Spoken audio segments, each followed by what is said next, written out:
करता हूँ कि आप मेरी इस राम रवि को सिर माथे लगाओगे, इसे मंजूर करोगे। पिछले चुनाव में मैं इलेक्शन के मैदान में नहीं था। मुझे इस बात का कोई गिला शिकवा और शिकायत नहीं किस भाई ने किसको वोट दिया। भारतीय जनता पार्टी को वोट डाला, जेजेपी को डाला, कांग्रेस को डाला, लोकदल को डाला, बहुजन समाज पार्टी को डाला। जब मैं इलेक्शन लड़ भी रहा था तो मुझे क्या लेना देना, कोई किसको वोट डाले, उसकी अपनी आजादी थी और हक था आजादी का। आपने अपने विवेक से जिसको वोट डाला होगा, मुझे इस बात का भी कोई पता नहीं। साथियों, मुझे किसी से गिला शिकवा और शिकायत नहीं। गिला शिकवा और शिकायत तो है उनसे जिन्होंने आपके वोट हासिल किए, उस भारतीय जनता पार्टी से। उससे गिला शिकवा है जेजेपी से। जो लोग ये कहते थे हम 75 पार करेंगे, वो 90 में से 50 सीट हार के 40 रह गई थी। जो लोग ये कहते थे हम इनको जमना पार करेंगे, चुनाव के नतीजे आने के बाद वो हमजोली हो गए और गठबंधन की सरकार बनाई। और विशेष तौर से किसानों से ये कहा, किसानों चिंता मत करो, स्वामीनाथन आयोग की रिपोर्ट को लागू कर देंगे, अच्छे दिन आएंगे, 2022 में तुम्हारी आमदनी दोगुनी कर देंगे। किसानों ने सोचा ये सरकार बहुत बढ़िया है जो आमदनी दोगुनी कर देगी।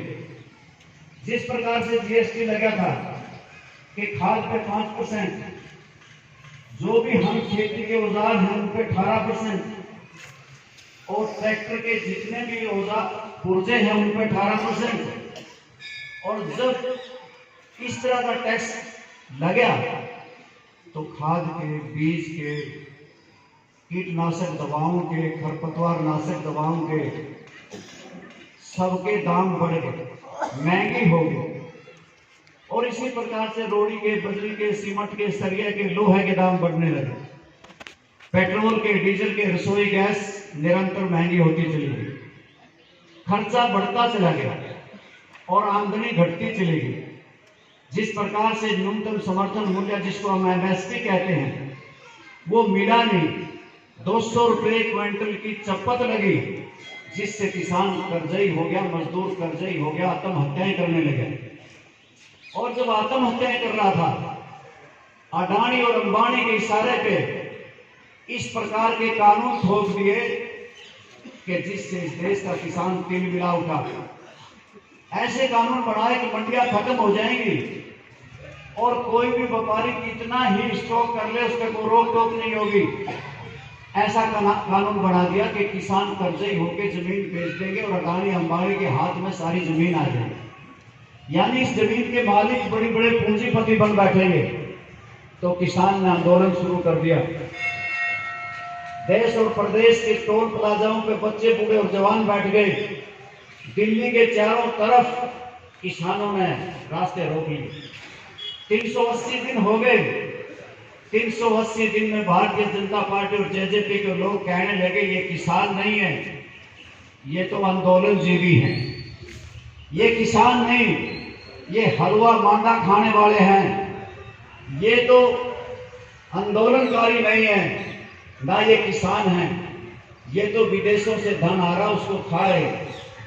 किसानों ने सारी बात सह करके 380 दिन तक आंदोलन चलाया और 700 से ज्यादा किसान अपनी जान से हाथ धो बैठे। तब जाकर के इस देश के प्रधानमंत्री ने वो कानून वापस लिए। यानी कि आमदनी दुगनी करनी तो बहुत दूर की बात थी। ऐसे काले कानून थोप दिए जिसकी वजह से हमने 380 दिन तक दिल्ली में बैठना पड़ा। माताएं, बहनें, बच्चे, बूढ़े, जवान, बारिश ऊपर से हुई, धूप पड़ी, किस प्रकार की सर्दी पड़ी, सब सहा। वहां से किसानों की लगातार लाशें आ रही थी। किसान छाती ठोक के कह रहा था मर जाएंगे पर जमीन नहीं देंगे। तब जाकर के इस देश के प्रधानमंत्री ने वो कानून वापस लिए थे। साथियों, इसी प्रकार से ये तो किसानों का आंदोलन तो धन्य है। इन्होंने तो ऐसा कानून बना दिया था कि इस हवा को साफ सुथरी रखने के लिए अगर कोई झाड़ फूक देगा, पराली फूक देगा, उस पर 1 करोड़ रुपये जुर्माना होगा और 10 साल की कैद होगी। ये तो किसानों का आंदोलन था जिसकी वजह से उसको ठंडे बस्ते में रख दिया गया। फिर कानून बनाने लगे जिसका नाम रखा कि हम सेंट्रल इलेक्ट्रिसिटी अमेंडमेंट बिल लेकर के आए, बिजली का कानून। उसमें ये कह दिया कि किसान को सब्सिडी फ्यूल पे मिलेगी नहीं, बीपीएल कार्ड धारक को कोई सब्सिडी नहीं मिलेगी, और जो कंपनियां होंगी उन कंपनियों को 18% का मुनाफा देना होगा। वो किसानों के आंदोलन की वजह से ठंडे बस्ते में रखा गया। और हरियाणा प्रदेश की सरकार ने तो जड़े पे नमक छिड़क दिया। अगर किसान की जमीन का किसी प्रकार से अधिग्रहण करना, सरकार को अपने कब्जे में लेना है, अरे भाई थोड़ी देर रुक जाओ बच्चों, थोड़ी सी देर कानून बना दिया। अगर जमीन अखबार करनी पड़ी तो उसमें कानून में लिखा हुआ था कि किसानों की सहमति लेनी जरूरी है, उसे वापस कर दिया। और रातों रात डीसी चाहेगा तो किसी भी किसान की जमींदार की जमीन को अखबार कर सकेगा, ऐसा कानून बना दिया। साथियों, हरियाणा प्रदेश की सरकार ने ट्यूबवेल कनेक्शन कैसे दिए? 85,000 दरखास्तें आज भी ट्यूबवेल कनेक्शनों की पेंडिंग हैं। कहने लगे किसानों चिंता ना करो, तुम्हें बिजली के कनेक्शन देंगे, आप सारे के सारे ओसवाल की मोटर लाओ, खंभों के पीछे जमा कराओ, ट्रांसफार्मर के पीछे जमा कराओ, इंसुलेटर के तार के कोठा बनवाओ। किसानों ने सारे कोठे बना दिए, तार के पैसे जमा करा दिए, ट्रांसफार्मर ले लिए, मोटर ले ली, फिर कह दिया तुम तो डार्क जोन में आते हो, तुम्हारे ट्यूबवेल के कनेक्शन हो नहीं सकते। और इसी प्रकार के हालात आज नासिक से किसान चले हुए। 15,000 किसान के कोई भी आज खरीदार नहीं, प्याज का, आलू का कोई खरीदने वाला नहीं, इसी प्रकार से कोई गोभी टमाटर लेने वाला नहीं है। इनकी भावांतर योजना कहाँ गई? सरसों के आज 5450 रुपये न्यूनतम समर्थन मूल्य है और उसको 4700-4800 में पीट रहे। साथियों, एमएसपी का कानून बनाने की बात जो कहते थे, जो मानी थी, उसकी एक कमेटी बनाई गई।